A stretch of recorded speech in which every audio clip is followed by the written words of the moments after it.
Hola, buenas tardes a todos y todas aquí presentes. Desde la Comisión de Españoles y Españolas Desaparecidas aquí en Argentina, damos comienzo a este encuentro virtual, inaugurando también las redes sociales y un poco ante la imposibilidad de poder realizar los encuentros presenciales por el marco de la pandemia vigente. Hacemos este encuentro principalmente en el marco de septiembre, en el marco del 30 de septiembre, que es el Día Nacional aquí en Argentina del español y la española desaparecida. Todo de lo que fue el origen y el proceso de la dictadura militar, eclesiástica en nuestro país, y principalmente hacer hincapié a lo que fue la identificación de víctimas de este proceso. Y es por ello y en agradecimiento por parte de la comisión, para dar ya comienzo a la aquí invitada, a lo que fue el trabajo que realizó históricamente y que realiza el equipo argentino de antropología forense. Y es por ello que aquí tenemos a Mercedes Salado Puerto, que es la coordinadora de identificación forense del EAF. Y bueno, presentarme, mi nombre es Joan Negreira, integrante de la comisión, y darte la bienvenida, Mercedes. La verdad que estamos muy agradecidas de tenerte aquí, más que nada por el arduo trabajo que se ha realizado históricamente y principalmente para hacer hincapié en lo que es la identificación no solo de lo que son los cuerpos, sino de conmemorar y hacer una memoria activa de lo que es cada historia, ¿no?, que conllevaba, que se limitó, y donde desde la muerte que se puede esclarecer, ¿no? Y se puede dar procesos de vida. Es por ello que, bueno, principalmente saber el trabajo que hace el EAF, que es un trabajo sumamente importante para hacer la memoria activa, y un poco la actualidad de cómo llevan todo ello. Bueno, buenas tardes, Joan. Primero, daros las gracias a ti, a Gustavo, a Consuelo Castaño, a la Comisión de Familiares de Españoles Desaparecidos en Argentina, por la invitación y por seguir movilizando actividades a pesar de la pandemia y a pesar de que estemos en casa, pues que hay una forma de comunicarnos, ¿no? Que hay una forma de poder explicar qué es lo que hacemos al otro. Yo creo que hablar del EAF implica hablar, como siempre, de sociedad civil y sobre todo de mujeres, que fueron las que impulsaron en los 80, en este caso abuelas de Plaza de Mayo sobre todo, que veían cómo no había una forma en ese momento de encontrar los restos de sus hijos desaparecidos, de sus nietos también apropiados, y cómo ellas empiezan a mover, obviamente en ese momento que no había una posibilidad técnica, pero tampoco había una voluntad política muy clara. ¿Cómo se podía hacer esto? ¿Cómo se podía encontrar? Estamos hablando de momentos donde no existía el ADN, donde la genética no es lo que era, no era lo que es hoy, y donde hubo que construir incluso índices técnicos para poder identificar a sus nietos genéticamente. Sí. Ellas empiezan a movilizar a parte de una comisión de la Academia Americana para el Avance de las Ciencias y solicitan que venga esa comisión para revisar qué es lo que se está haciendo en Argentina, por qué se están metiendo pala mecánica en cementerios, mezclando los restos, destruyendo los restos en muchos momentos. No sabían cómo se hacía, pero sabían que así no se podía hacer. Y son ellas las que traen, las que impulsan para que venga esa comisión a la Argentina. En esa comisión hay genetistas, antropólogos, y entre ellos se encontraba Clyde Snow, que es el antropólogo forense, que es un poco el padre de la antropología forense latinoamericana, no solamente en Argentina, en Guatemala, en Perú, en muchos de los países, en Chile, donde hubo este mismo recorrido. Él se queda, decide intentar tocar puertas, toca las puertas de la universidad, toca las puertas del sistema médico-legal, toca muchas puertas y en casi todas partes se le van cerrando. Al final termina convocando a través de su traductor, que era Morris Tidball Beans, que después terminó trabajando en Amnistía Internacional siendo el jefe forense de Cruz Roja Internacional. Y era su traductor al español, convoca a un grupo de amigos suyos, arqueólogos y antropólogos, que forman en ese momento un grupo que Clyde forma, entrena y es la base de lo que es hoy el equipo argentino de antropología forense.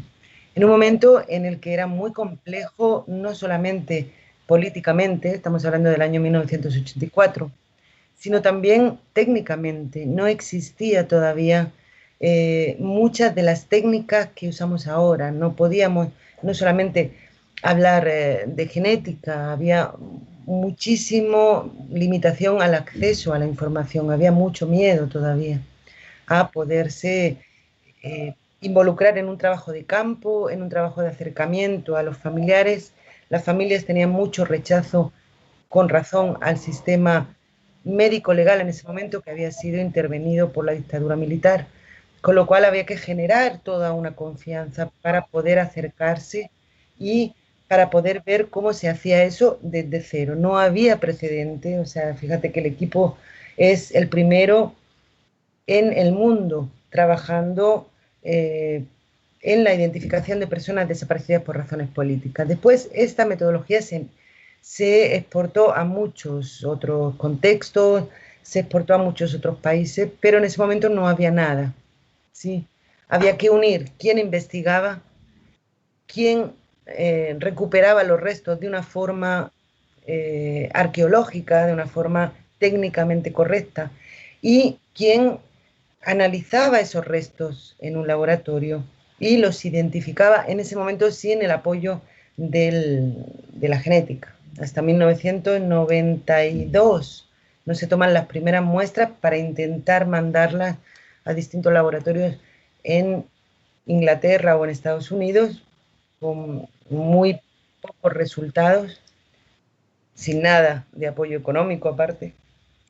Y estamos hablando ya de fines del 98, 99, cuando se empieza con la masacre de Fátima a usar un poco más la genética en el apoyo a la identificación. O sea, todo lo que se hacía en ese momento era a base de acercar familiares, tocar puertas, recuperar los pocos registros dentales que hubiera de las personas, registros médicos en hospitales que hubiera, muy poco y mucha investigación por parte del equipo en esa forma que tuvieron bastante visionaria de integrar todo, de integrar la investigación, la recuperación y el análisis en lo que después se exportó como el proceso de identificación. ¿Sí? En el año 2003 hay una suerte en el camino, que es trabajando en el cementerio de San Vicente de Córdoba, en el que se recuperaron los restos de más de 120 personas en una fosa común, en la única fosa común que quedó sin que los restos hubieran sido exhumados con pala mecánica y destruidos. Se contactó por amistades un genetista en un laboratorio Lidmo en la ciudad de Córdoba, que con muy buena voluntad quiso, bueno, prestarse a ver si se podía hacer ese análisis genético en Argentina. Él tenía un laboratorio. Con eso arrancamos una relación ya un poco más estrecha con la genética, pero muy uno a uno. Tú imagínate que para ese momento, en 2003, ya había más de 20 años de hipótesis que llevaban esperando por investigación y no se podía demostrar. Que después cuando hablábamos con familiares decían, pero ¿por qué no me lo dijeron en estos 20 años? Porque no había forma de demostrarlo. La mayoría de las personas desaparecidas en Argentina eran chicos jóvenes, eran chicos sanos, de más o menos la misma edad, la misma estatura, no tuvieron mucho tiempo de vida para tener muchas cosas en el cuerpo que fueran útiles a la identificación, con lo cual nos quedaba casi a la necesidad genética la posibilidad de identificarlos. Con este laboratorio empezamos de forma voluntaria, por su parte, y poniendo los recursos, poco a poco a identificar personas. Se identifican 13 personas con una técnica que ya es arcaica, pero era la que había en ese momento, genética, y empezamos a formalizar ya como un convenio con ese laboratorio para poder continuar con identificaciones. Parte de equipamiento empezamos a solicitar en varias partes, y la Universidad de Barcelona nos dona el primer secuenciador que tenían en desuso porque ellos habían comprado un modelo más avanzado, nos lo donan, lo traemos, la Comuna de Roma nos dona otro equipo, todo el mundo empezó a movilizarse consiguiendo equipamiento para poder montar ese laboratorio y adaptarlo mucho más a las necesidades que había para recuperación de ADN en hueso, que no es fácil, ¿sí?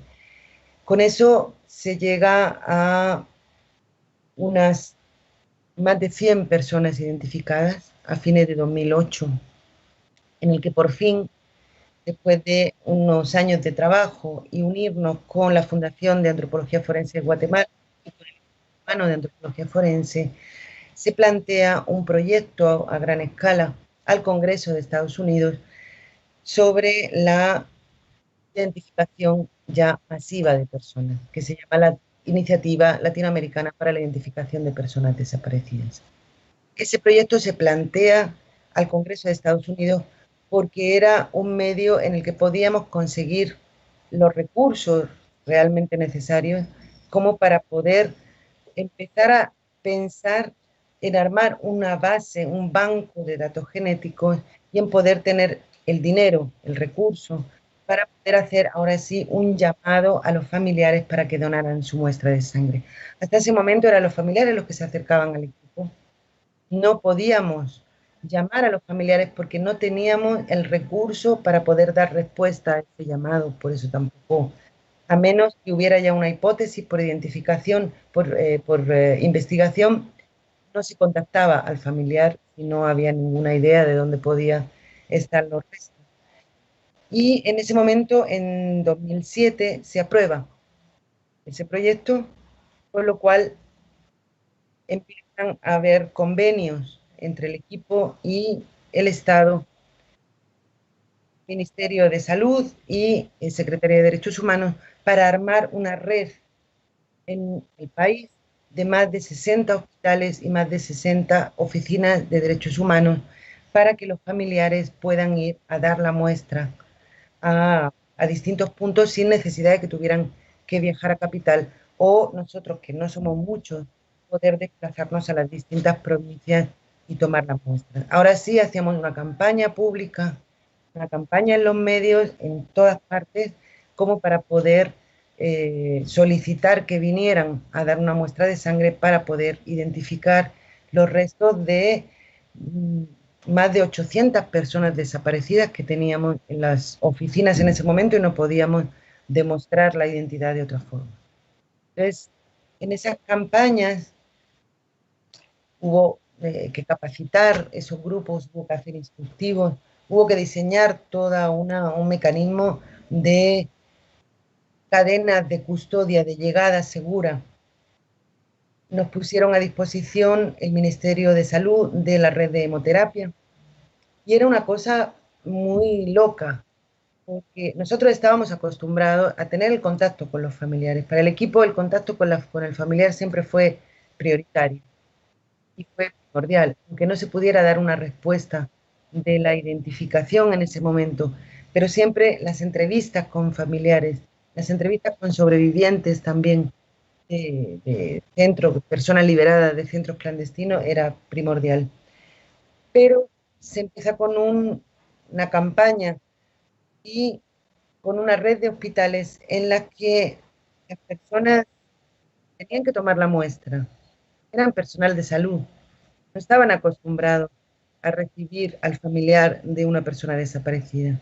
Y es el momento en el que el familiar necesita también contar la historia. Entonces, en todo ese proceso fuimos aprendiendo por el camino, unas veces afortunadamente, otras veces desafortunadamente, pero tuvimos que aprender muchas cosas, tuvimos que aprender cómo realmente preparar a la gente con el familiar para que no enloquezca, ¿no? Para que no absorba sin saber qué hacer toda esa información. Toda esa red sigue funcionando hoy. Hasta el momento, pues mira, habremos recopilado alrededor de 11.000 muestras ahora mismo en el banco de datos del equipo, que representan aproximadamente a unas 6.000 personas desaparecidas. Estamos todavía muy lejos de llegar ni siquiera a la mitad de las personas desaparecidas en este país. Y muchas de las muestras de familiares que tenemos, pues son familiares que no son tan cercanos, no son los padres que ya fallecieron, muchos de las personas desaparecidas no tenían hijos, entonces estamos hablando de hermanos, tíos, primos, y estamos lejos de poder todavía identificar a todas las personas. Es un proceso muy lento, mucho más del que quisiéramos. Sí, debe ser digo, ya al principio cuando comentaba, ¿no? Y a mí se me moviliza mucho la piel de sentir todo este trabajo que históricamente han hecho, lo realizaron sin el apoyo del Estado, que no era una política pública. Eh, tal como decías, hasta el 2008 estuvieron a sombras del Estado, y tiene que ser un trabajo de acompañamiento incluso a los familiares después de tantos años. La lucha de las madres, de las abuelas fue indispensable, pero después estos equipos interdisciplinarios que ha conformado LEAF fue, creo que indispensable para mantener viva la memoria activa. Y eso es fundamental, pero no solo así, digamos, con el apoyo del Estado llegan las soluciones. Debería de ser hoy en día, ¿no? Eh, lo tomamos como algo natural, pero debería de ocurrir como desde el proceso cero. Y eso es fundamental, claro. Pasarlo a otros ministerios, a otras entidades, y que no sepan cómo tratar con el tacto necesario, ¿no? Para llevarlos el acompañamiento, habrá sido fuerte, ¿no? Y chocante, creo yo. Por eso fue vital el trabajo que han realizado en estos años y que realizan, ¿no? Y actualmente, porque supongo que no solo aquí en Argentina, sino en otros países han traspasado las fronteras para poder ayudar a otros colectivos. Sí, sí, casi, pues desde los años 90 hay otros países que empezaron a llamar. Yo creo que Chile fue de los primeros que llamó al equipo, Guatemala, y a partir de ahí, bueno, pues empezó a trabajar fuera, que también es un aprendizaje y también te enseña que hay cosas que son muy diferentes en distintos contextos, pero que lo básico del comportamiento humano es muy parecido. O sea, la persona que tiene un familiar desaparecido tiene el mismo dolor, sea donde sea, sea la cultura que sea y sea la religión que sea. Entonces, hay una base de entendimiento que no importa cuál haya sido el contexto en el que entiendes por lo que está pasando el familiar, porque eso lo viste repetido en todas partes o lo pudiste ver en tu propia familia, ¿no? Entonces, hasta el momento, pues no sé, Siempre decimos en más de 40 países, pero no te sabría decir en cuántos países trabajó el equipo porque ya perdimos un poco la cuenta, pero sí que se pudo, gracias a esas misiones, no solamente aprender muchas. 2007, 2008 es cuando se empieza a recibir parte de un subsidio del Estado, que no completa la necesidad económica de la institución, pero que es un aporte significativo. Hasta entonces nunca se había recibido un solo centavo del Estado, que también está bien porque daba una cierta independencia, sí, pero la autogestión se hizo a base de misiones. Todo lo que se podía bueno, conseguir económicamente como proyectos, eso repercutía también en el trabajo en Argentina. Entonces, así se construyó en una casi institución autogestionada. Y gracias al apoyo de la sociedad civil, a los organismos de derechos humanos, que fueron los que siempre impulsaron, los que siempre mmm, intentaron abrir puertas para el acceso a la información, que es tan importante como el apoyo económico.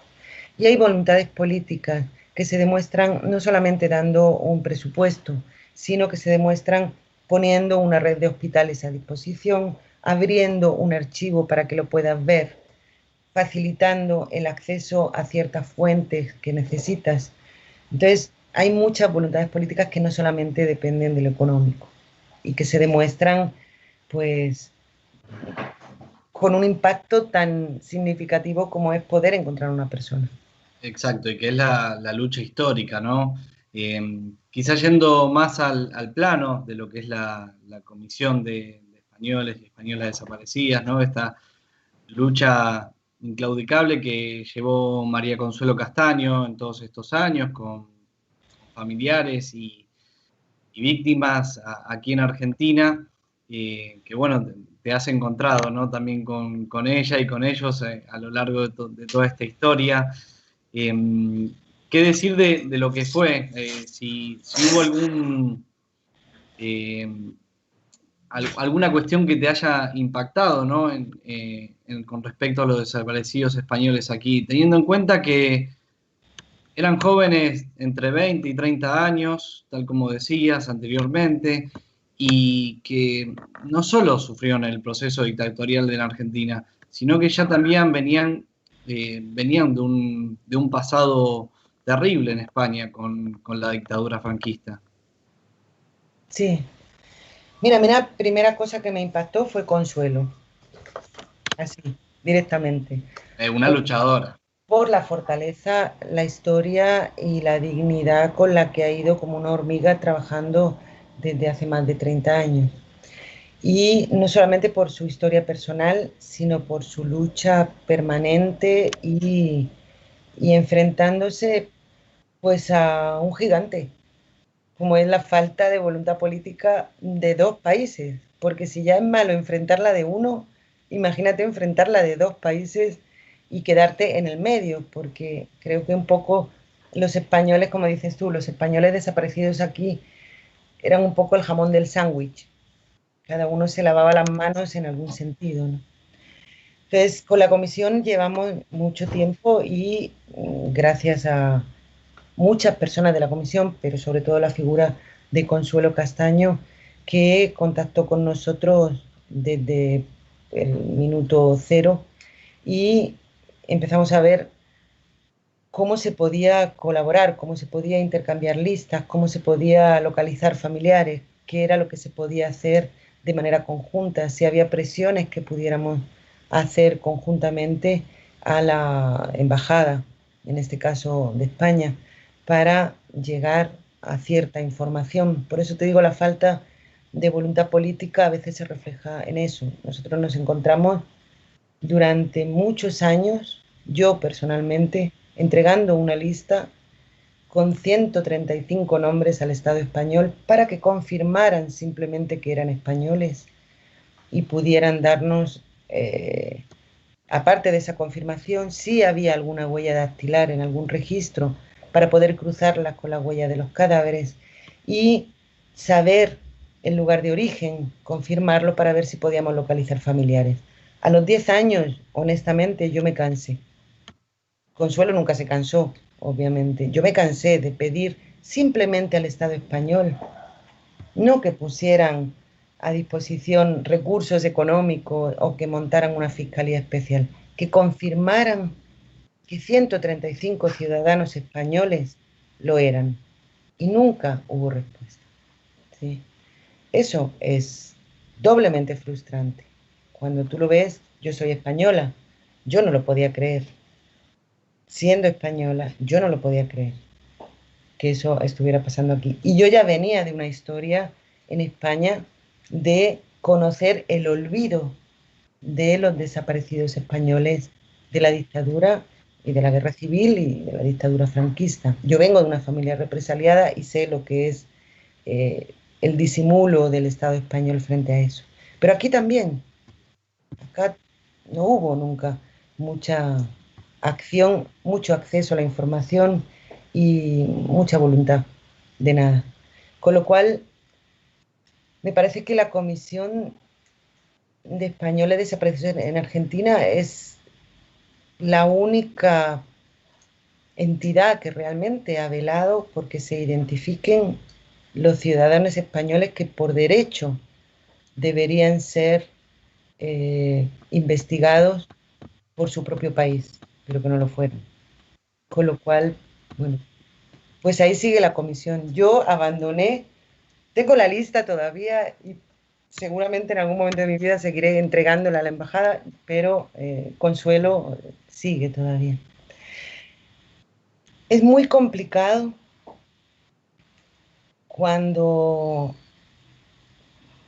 cuando hay historias de las dos orillas, ¿sí? Porque hay personas, como dices tú, que varias de las personas identificadas que ya venían de una represión, ya venían huyendo de España, ya venían de una represión.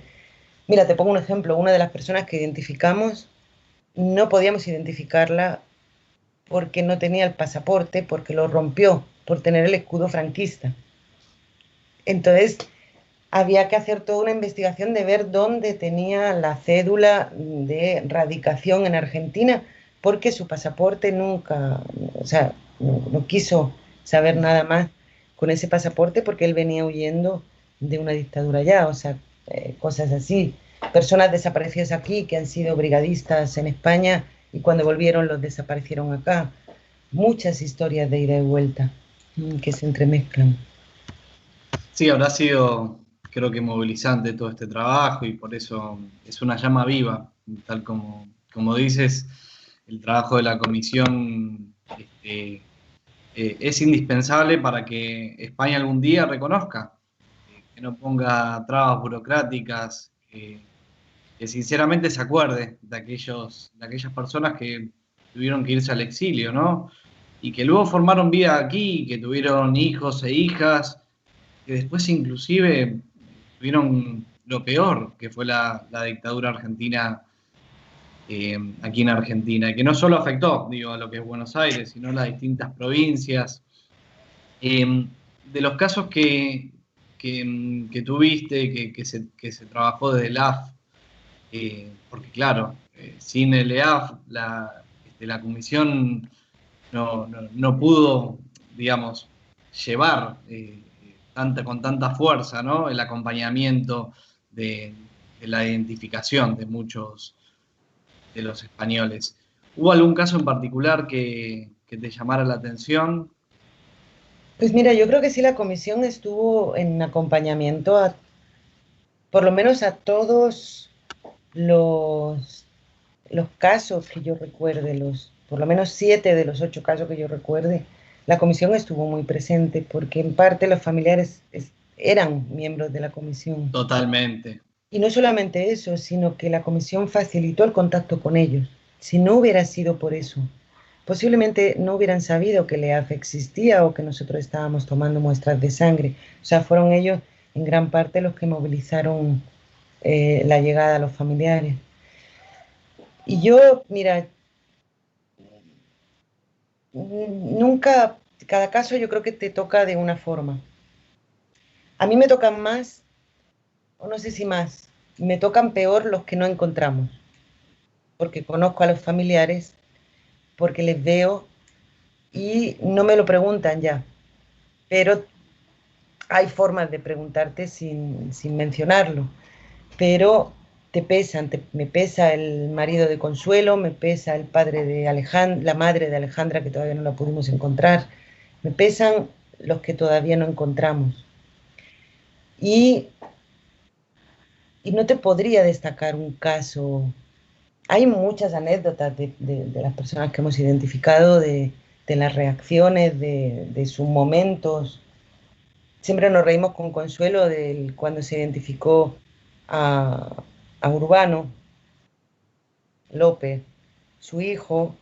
Estaba solo, pobrecito corazón, porque su madre se había ido a Barcelona porque su hermana iba a tener un bebé. Entonces se le juntó la identificación, la notificación, la presentación en la embajada, de las pocas veces que se ha hecho, le tocó justo a él, estando solito mi alma, y el apoyo de la comisión en ese momento que le dio a Rodolfo fue impresionante.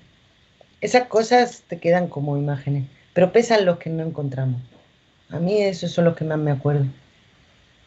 Sí, debe ser como no poder cerrar una herida abierta. Bueno, que Claro, inclusive en muchos casos al identificar a veces a las víctimas no se cierra del todo, pero en esto la cuestión queda inconclusa porque seguimos sin saber dónde están. Y creemos con la concepción de que tarde o temprano la justicia, la memoria y la reparación va a existir porque si se pudo cuando no había acompañamiento del Estado, ¿por qué no se va a poder ahora, no? Es esa cuestión de que tiene que ser un traspaso intergeneracional, un compromiso de, también de los jóvenes y de las jóvenes para poder continuar, ¿no? De que aquellas, aquellas memorias, aquella lucha histórica hoy siga más viva que nunca, ¿no? Y bueno, por eso utilizar este tipo de encuentros para dar a conocer, para quienes no conocen esta realidad histórica que no solo ocurrió en Argentina eh, para todo un colectivo, sino para una colectividad migrante que era la española, y para incluso sus descendientes, ¿no? Para que la cultura del olvido no persista. Es fundamental, a mí me emociona muchísimo y por eso tanto yo como la comisión, seguramente Consuelo y, y todos los familiares van a estar históricamente agradecidos hacia LEAF, como muchísima gente. Este trabajo que a veces es invisible es fundamental para poder llevarlo adelante y sí. que Pero es la una historia, pieza, es una exacto, pieza. es una pieza, pero desenvuelve una historia que quizás estaba escrita de otra forma, porque era la historia de quienes habían ganado, entre comillas, el poder, pero que con esta revisión histórica, con el encuentro con familiares, de conocer cada historia, reafirma más, ¿no? Lo que era la lucha por la libertad. Es Sí. fundamental. Así que, bueno, desde ya que, a ver, me voy a fijar si tenemos alguna que otra pregunta, para También otra tampoco... cosa que Sí, yo quiero dime. añadir que se ve de hace muchos años, uno de los apoyos también que tuvo aquí y allí, aquí me refiero a Argentina y allí en España, fue la RMH, la Asociación de Recuperación de Memoria Histórica, sobre todo, no solo, pero sobre todo a través de Emilio Silva, el presidente de su fundador. Apoyos, como te digo, pequeños, de armar redes, de contactos, pero cuando alguien tiene que acudir a localizar a alguien, nosotros no vamos a acudir al Estado español, vamos a acudir a la RMH, seguramente porque es quien se va a movilizar. ¿Sí? Entonces, el apoyo de la RMH siempre ha sido importante para nosotros, allí y aquí. Sí, fue inclusive fundamental todo lo que fue el empuje de lo que es la querella argentina por los crímenes del franquismo. La RMH ha tenido un valor fundamental para poder trabajar la identificación, y este trabajo mancomunado con la EAF hace que enriquezca aún más el trabajo histórico, ¿no? Más aún cuando España es más complejo aún poder realizarlo en el propio territorio, porque es el propio Estado el que no lo deja. Y eso es un trabajo arduo, complejo, pero con muchísimo reconocimiento. Sí. Fundamental. Mira, aquí me pasan una pregunta que llegó por las redes, eh, que dice, ¿cuál es la mayor deuda pendiente que tiene el Estado español con respecto a los compañeros desaparecidos en Argentina? Pues yo creo que igual que la deuda que tiene con los desaparecidos españoles en España, reconocer que existen y responsabilizarse de ellos. A ver, hay una responsabilidad del Estado en cuidar a sus ciudadanos. Y es una responsabilidad por ley, por acuerdos, ya no te digo por voluntad política, por acuerdos y tratados internacionales que España firmó desde siempre.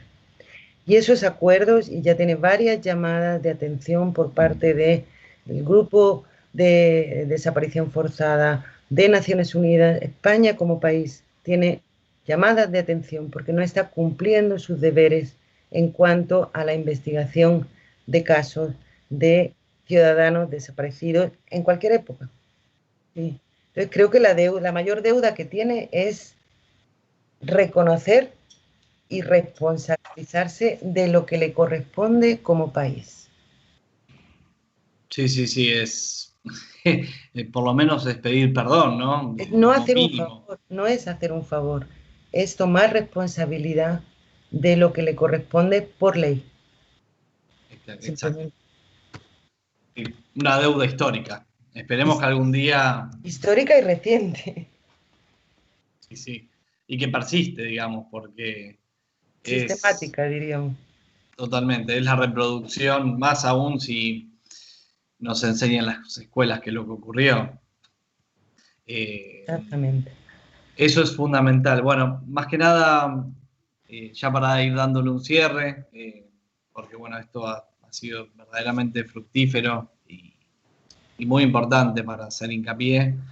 Eh, Resaltar que para acercarse al equipo de Argentino de Antropología Forense, que no solo está aquí en Argentina, sino tiene participación, como decía, en muchísimos países, es importante que si tenés un familiar víctima de desaparición forzada en el periodo de 1974 y 1983 y aún no diste sangre y si te encontrás en el extranjero, podés contactar al EAF en iniciativa@eaf.org y coordinar para dar la muestra en el país que te encuentres. Tenemos un resguardo, hablando del EAF, de 600 cuerpos de desaparecidos sin identificar. Una gota de tu sangre puede ayudar a identificarnos. Comunicate con nosotros, acá hablando de Argentina, si no podrán comunicarse por medio de la página web del eaf.org al 0800-245-3236. Creo que no hay que dudarlo, ¿no? Si existe la voluntad. Sí. Eh, Así Quiero, que desde... quiero Sí, decir una cosa, Joan, que ahora, pues con la pandemia, obviamente, no estamos tomando muestras, pero sí que estamos recibiendo llamados de familiares y viendo también una a una cómo es la situación también de urgencia de que, pues, si alguien tiene que dar la muestra, pues porque, no sé, hay riesgo de fallecimiento o algo así, pues ya se ven situaciones particulares. Pero aunque nosotros no estemos activamente en la oficina o ahora mismo los hospitales no estén funcionando, sí que tenemos activo el teléfono, este 0800 345 3236, o en el mail que tú dijiste. Si se ponen en contacto con nosotros, pues ya podemos ver la situación particular y bueno, se puede ir viendo cómo vaya dándose esto para que se vaya abriendo y poder tomar la muestra. En España siempre tuvimos la posibilidad, y la seguimos teniendo, de familiares que puedan ir a los 5 consulados que hay en Madrid, en Barcelona, Cádiz, en Tenerife y en Vigo, aparte de apoyos que tenemos de la Universidad de Santiago de Compostela o del Instituto de Medicina Legal de Berín, también en Pontevedra, como para que pudieran dar la muestra. Si se ponen en contacto con nosotros, estén acá o en cualquier parte del mundo, porque Argentina puso a disposición todos los consulados en el país que sea, como para poder hacerlo, nosotros nos ponemos en marcha para ver cuál es la mejor forma de que pudieran dar la muestra, porque seguimos todavía intentando recuperar los restos de más personas desaparecidas, pero sobre todo poder identificar a las personas que tenemos ya recuperadas, pero que no pudimos todavía identificar por muchas razones. Entonces sí les pedimos que sigan contactándose, si saben de alguien, aunque el caso no esté denunciado, que se pongan en contacto con nosotros. Fundamental. Así que igual ya le daremos propiamente desde la web, que lanzaremos oficialmente el día 30.